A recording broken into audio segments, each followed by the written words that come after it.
I have identified 3 periods in an empath's life that are so psychologically dangerous and destabilizing that I dedicated years of research to studying the survival strategies employed during them. What makes these moments particularly perilous is that they arrive without obvious crisis or drama.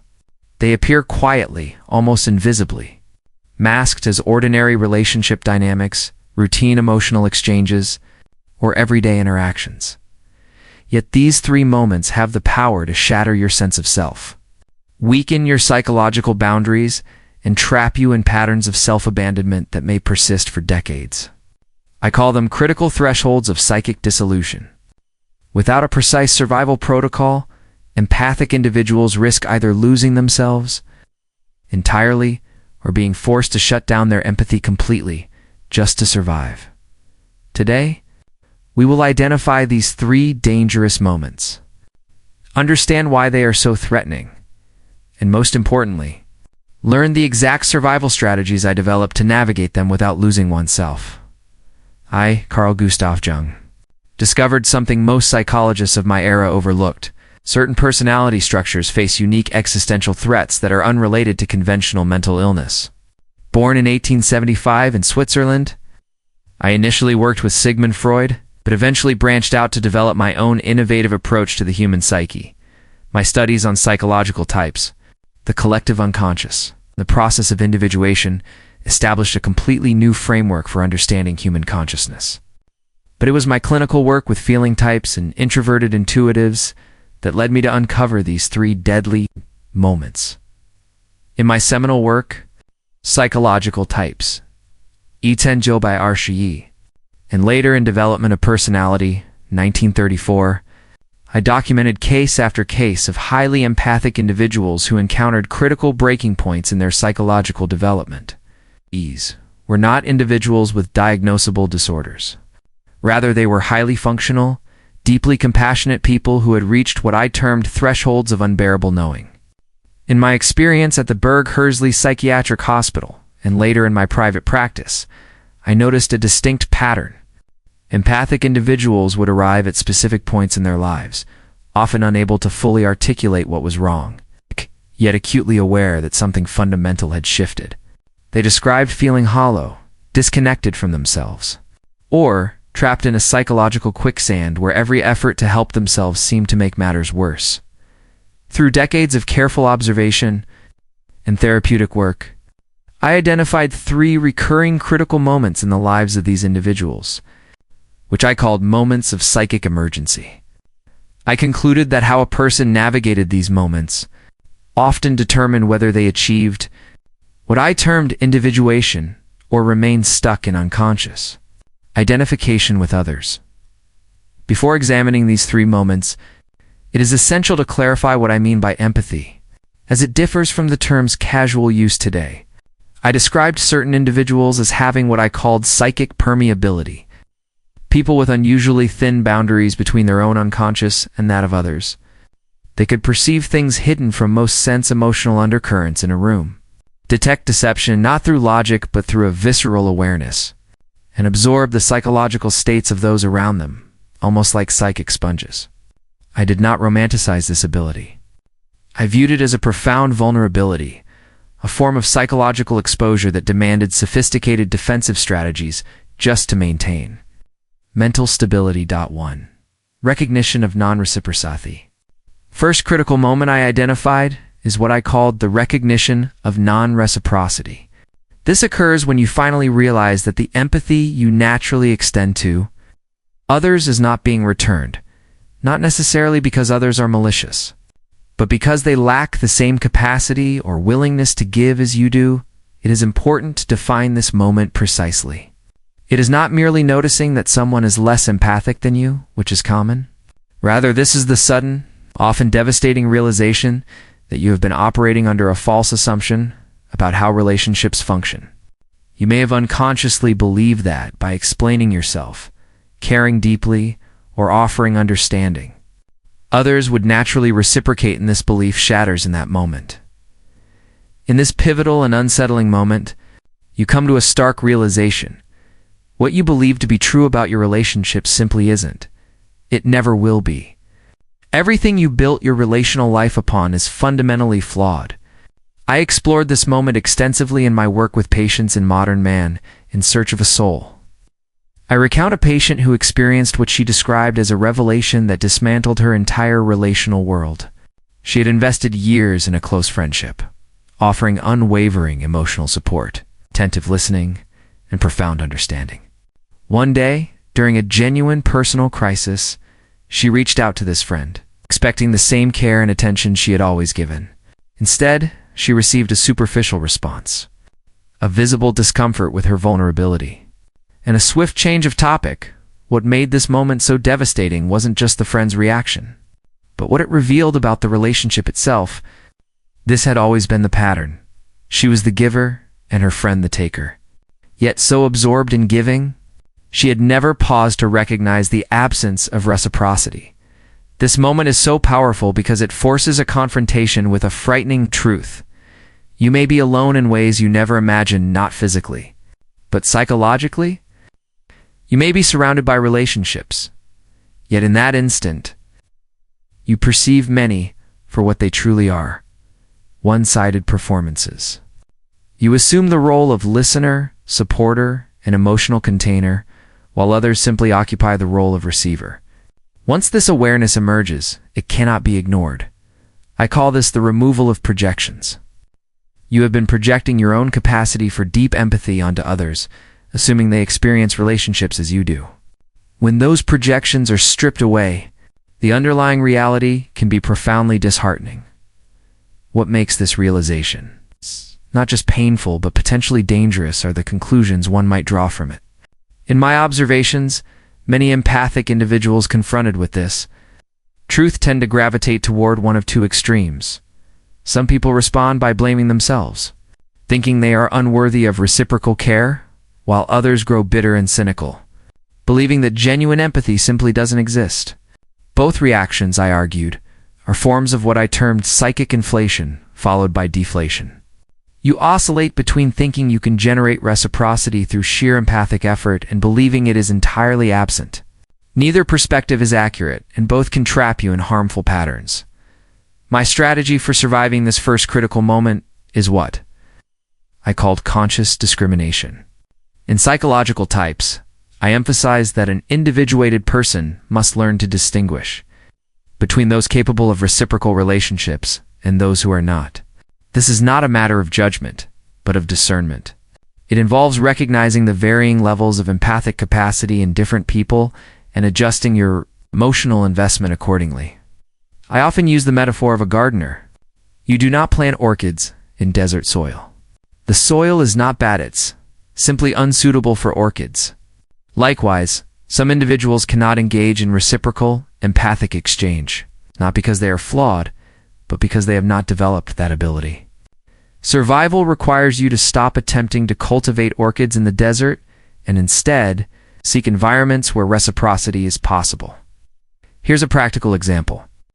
Imagine a colleague who regularly shares their problems with you. You listen attentively, provide thoughtful insights, and offer genuine emotional support. One day, when you try to share your struggles, they respond with unsolicited advice, quickly steer the conversation back to themselves, or seem uncomfortable and eager to end the exchange.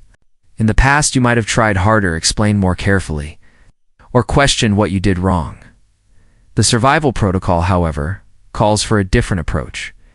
Accept the reality. This person is neither capable of nor interested in reciprocal exchange. This is not a moral judgment. It is simply information which you use to recalibrate the relationship. You remain friendly, professional, and kind. Would you stop investing deep empathic energy where it cannot be reciprocated? I considered conscious discrimination essential for psychological survival. Without it, you risk exhausting yourself trying to force reciprocity where it doesn't exist, and overlooking relationships where genuine mutual exchange is possible. In the development of personality, I wrote that the greatest burden the conscious personality can carry is the unconscious demand that all relationships be equally deep and reciprocal. This is not how life works. Relationships vary in depth, and the wise person recognizes this difference. The second critical moment I identified is even more subtle: the gradual dissolution of self through perpetual accommodation. This process is insidious because it often occurs unnoticed until it is nearly complete.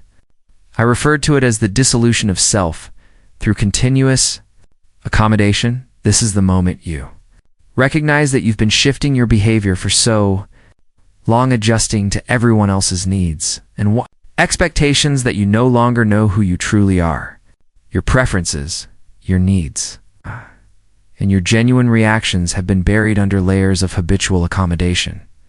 And in that unsettling moment, someone asks you a simple question like, "What do you want?" Or "How do you honestly feel about this?" And you suddenly realize you have no real answer. During my clinical work, I observed this pattern repeatedly, especially in women, though it can affect anyone with strong empathetic tendencies. In 2 essays on analytical psychology, I described this dynamic as the persona trap. In my framework, persona is the socially constructed mask we wear, the role we adopt to operate within society.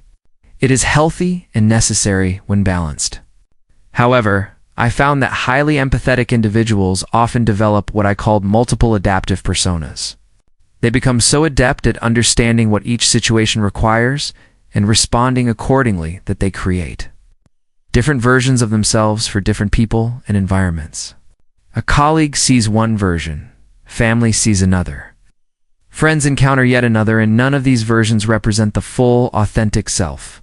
Each has been shaped to maintain others' comfort and meet their expectations. This moment becomes critical when you realize the thread, if your true self has completely disappeared. I refer to this as ego dissolution through excessive identification with the persona. You become the persona itself. There is no underlying self to return to because constant accommodation has gradually replaced your identity. One of my patients described it as feeling like a hologram. I look solid and real, but if someone reaches out, their hand passes right through me. There's nothing actually there. This image struck me so deeply that I referenced it many times afterward. As an accurate representation of advanced persona identification, what makes this moment so destructive is not only the loss of self, though that alone is profoundly destabilizing, but also what occurs when you try to reclaim your identity. Once you recognize how much you've been accommodating, your immediate reaction may be to stop completely, to push back against every way you've been reshaping yourself for others. But I caution that this sudden reversal often creates a new problem within the archetypes and the collective unconscious. I referred to this phenomenon as enantiodromia. The principle that anything pushed to an extreme can transform into its opposite is crucial to understand. If you have been excessively accommodating, the natural reactive swing is to become rigid and unyielding. Yet, this is not genuine selfhood either. It is simply the shadow side of your accommodation, equally unconscious and disconnected from your true self. My approach for navigating this critical second moment is what I call active imagination in service of self-recovery. This is a specific technique I developed, in which you essentially interview your own psyche. You create space to ask yourself questions and wait for authentic answers, not the responses you think you should give, or the ones that would please others, but those that emerge from your true self. In psychotherapy, I detail this process extensively. For instance, you might ask yourself a simple question like, "What do I genuinely enjoy?" Immediately, accommodating voices might flood in. "Well, I should enjoy this because others like it." My protocol requires you to gently set these voices aside and listen for the quieter, deeper voice of authentic preference. This is challenging because your true voice has likely been suppressed for so long that it is faint. Like trying to hear a whisper in a room full of shouting, practicing this requires patience and what I call a willingness to disappoint. Recovering your authentic self inevitably means you will disappoint those who benefited from your accommodation. You will need to say no to things you have always said yes to, express preferences that contradict others' expectations, and allow people to feel confused or upset by your evolving responses. For someone whose identity has been built on managing others' comfort, this is understandably daunting. But I insist this work is essential for psychological survival. In my own memories, dreams, reflections, and autobiography. I recount this journey following my break with Freud. I had long accommodated his theoretical framework, adjusting my own insights to preserve the relationship. When the break occurred, I faced profound disorientation. I could not distinguish my true beliefs from the positions I had adopted to maintain the connection. It took years of practicing active imagination, sitting with my psyche and waiting for authentic responses, before I could articulate my own psychological theories independent of Freud. I believe this process preserved my mental life and enabled my greatest contributions to illustrate this survival protocol in action. Imagine being invited to a social event. The old accommodating pattern would lead you to say yes automatically and expend energy convincing yourself to enjoy it and performing enthusiasm you do not feel. The survival protocol asks you to pause and genuinely consider, do I want to go? Not should I go? Not what will people think if I don't go? But rather, do I truly want to attend? And then you wait. You wait for the genuine response, whether it's yes, no, or something like, I can stay for an hour, but not the whole time. Whatever that response is, you respect it. You practice the ability to disappoint people when necessary. You allow others to feel confused by your shifting patterns. You trust that relationships worth maintaining will adapt to your authentic self. The third critical moment I identified is perhaps the most psychologically and spiritually challenging: the recognition of fundamental aloneness. This is distinct from the loneliness we discussed earlier, which stems from a lack of reciprocity. This is the moment you realize that no matter how deeply someone loves you, no matter how sincere the connection, they can never fully comprehend your internal experience. There is an unbridgeable gap between your consciousness and theirs, leaving you fundamentally alone within your own psyche for your entire life. For empathic individuals, this realization can be particularly devastating. You have spent your life believing deep understanding is possible. You have worked tirelessly to fully comprehend others, unconsciously expecting that this understanding could be reciprocated. In this moment, however, you recognize that it cannot. I explored this idea extensively in my later work, especially in The Undiscovered Self, 1957, where I wrote, "The individual is not only a single, separate being, but also by nature, a social being.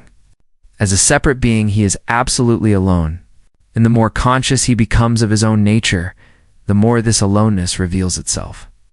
This is not nihilism. It is a fundamental truth of consciousness. Each person's subjective experience is ultimately inaccessible to others. We can empathize, imagine, and come close to understanding, but we can never truly inhabit another person's consciousness. For most people, this is an abstract philosophical idea, but for empathic individuals, it strikes deeply. Your entire psychological framework is built on the ability to deeply understand others.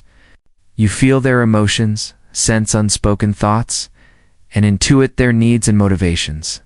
And you have unconsciously assumed that, if guided correctly, others could do the same for you.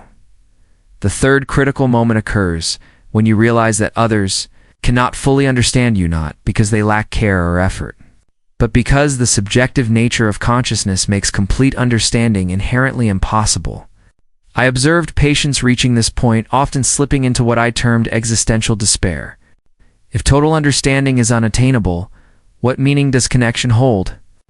If we are ultimately alone within our own consciousness, why pursue relationships at all?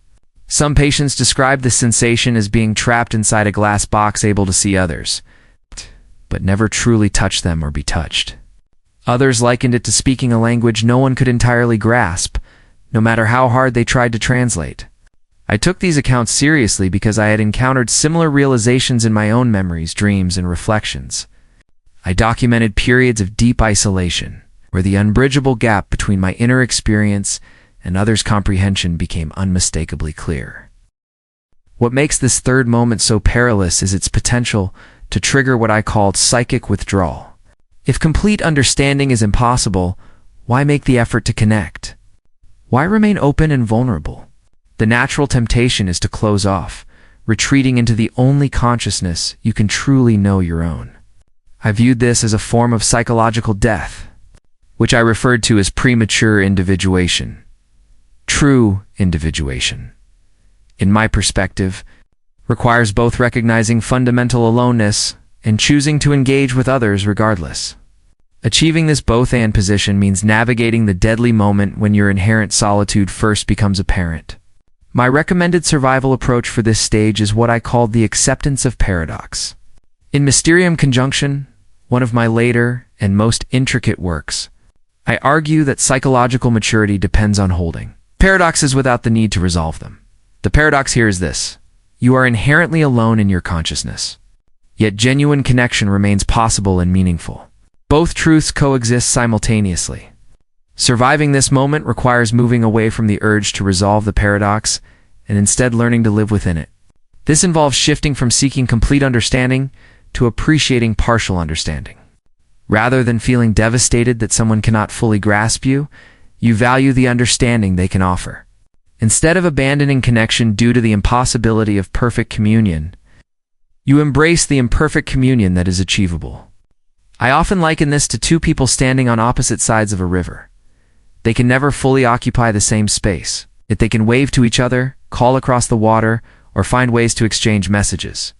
The connection is real, even if a gap remains. Let me illustrate how this survival protocol works in practice. Imagine you are sharing something deeply meaningful with someone you love. You sense that they are not fully grasping it. They are trying and listening. Yet a gap exists between your experience and their understanding. The old version of you might have tried harder to explain, felt frustrated by the gap, or judged the relationship as inadequate. The survival protocol suggests a different approach. Acknowledge the understanding that is present while accepting the gap. You might say, "I don't think I'm explaining this in a way you can fully grasp," and that's okay. I appreciate your effort to understand. You release them from the pressure of complete comprehension and yourself from the need. For perfect explanation, this protocol also emphasizes what I call self-companionship. If you are fundamentally alone in your consciousness, you must become good company for yourself. Cultivate a relationship with your own psyche that is rich enough to sustain you. In the interactions between ego and unconscious, I describe this as developing an internal dialogue. Witness your own experiences with curiosity and compassion. Be generous toward your struggles, appreciative of your complexity. And stop abandoning yourself in pursuit of external understanding. Instead, offer yourself the understanding you have been seeking from others. I have always considered self-companionship not as narcissism, but as necessity. As I wrote in Psychological Types, whoever looks outside dreams, whoever looks inside awakens. The survival protocol for the third critical moment requires this inward turn not to escape connection, but to create a foundation for sustainable connection. Once you accept your fundamental aloneness and learn to be good company for yourself, you can engage with others from a place of fullness rather than neediness. You are no longer seeking someone to complete or fully understand you. You are seeking companionship along parallel paths for fellow travelers, who are also fundamentally alone yet willing to walk alongside you. This leads to what I call tempered empathy, the outcome of survival. Observing those who successfully navigate all three critical moments, I notice they emerge with tempered empathy distinct from the raw, unbalanced empathy they began with.